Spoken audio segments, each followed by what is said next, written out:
Isang mapagpalang araw po sa inyong lahat. Ngayon po ay Sabado para sa ikadalawampung linggo sa karaniwang panahon. August 26, 2023. Ang ating pong unang pagbasa at pagninilay ay hinango sa aklat ni Ruth, chapter 2, verses 1 to 3, verses 8 to 11, and chapter 4 verses 13 to 17.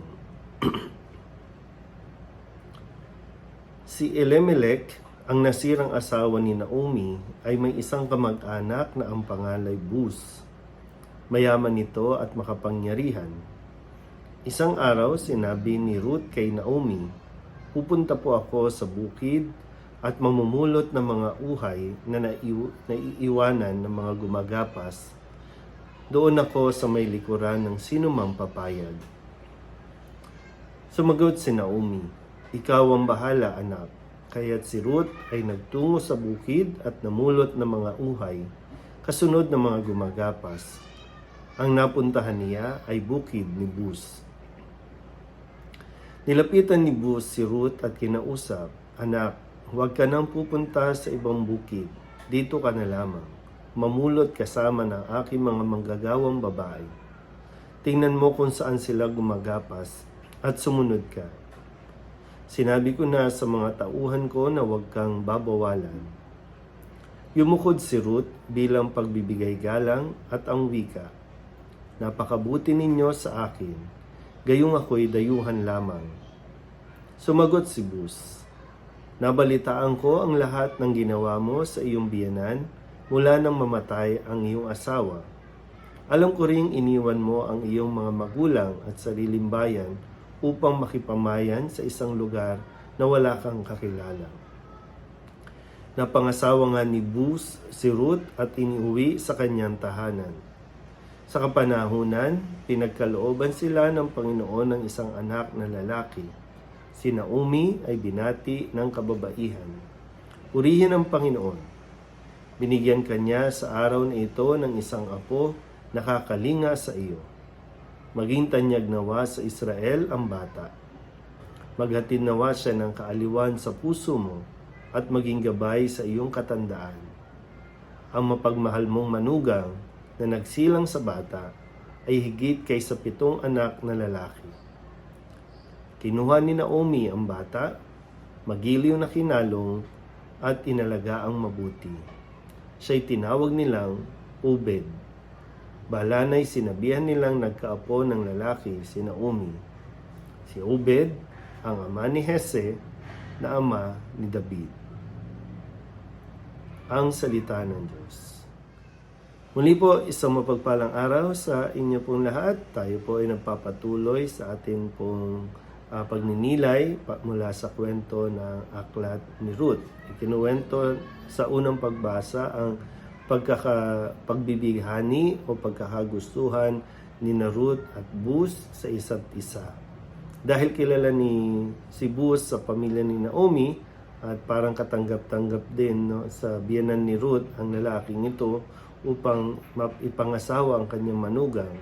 Kaya sa tuwing pumupunta si Ruth sa bukid upang mag-ani ng mga trigo para sa kanya at kay Naomi, dito na rin nagkatagpo ang dalawa, si Buz at si Naomi. At ayon nga sa kwento, sa huli sila po ay nagkatuluyan at nagkaroon pa ng anak. Kaya ang katauhan ni Ruth ay mahalaga dahil mula sa kanya at ni Buz ay si Haring David, na anak ni Hese, na anak ni Obed, na anak ng mag-asawang ito. Diba? Pag naririnig nyo po sa tuwing simbang gabi, yung saling lahi.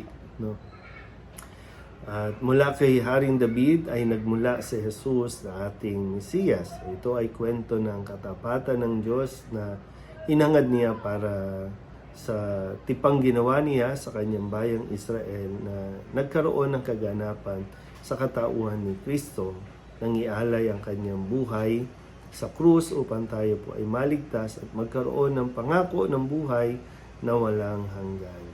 So, diray nyo po yung kwento na kala natin masalimuot, kala natin puro paghihirap ang mararanasan ni Ruth at ni Naomi, pero sadyang may plano talaga ang Diyos para matuloy, no? At wala talaga makakapigil sa plano ng Diyos na ang bayang Israel, tayong lahat ay mailigtas. Talagang kailangan lang natin maging bukas sa maging malawak, no, sa kung ano man ang plano ng Diyos sa buhay natin. Maaring siguro, no, yung mga hirap na nararanasan natin o maging yung ligaya o sarap na nararanasan natin ay bahagi ng isang karanasan na kung saan tayo dadalhin ng Diyos.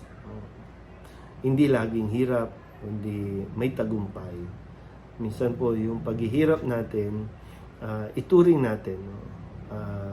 Kung babalikan natin, sana, no, ituring natin na isang kayamanan, isang karanasan na kung uulitin, ay sana ulitin pa rin. Kumbaga, wag natin tatanggihan, wag natin ikakahiya, kasi kumbaga mapuputol, no? May mapuputol na kwento, may mapuputol na napakahalagang bahagi ng kasaysayan ng maaari ng lahi, no, ng lahi na iyong pinagmulan at lahing iyong ipagpapatuloy.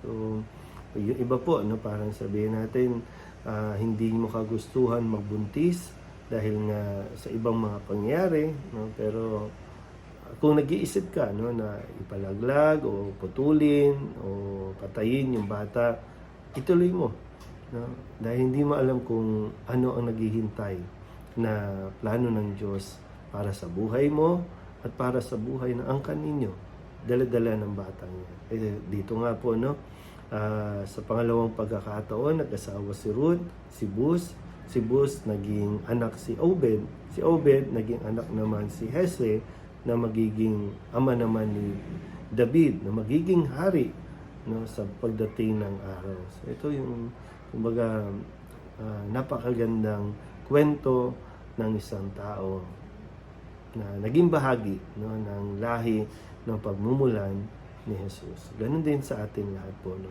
May kwento ang bawat isa sa kung paano kumilos ang Diyos sa buhay natin. Muli po, isang mapagpalang araw sa inyo po lahat.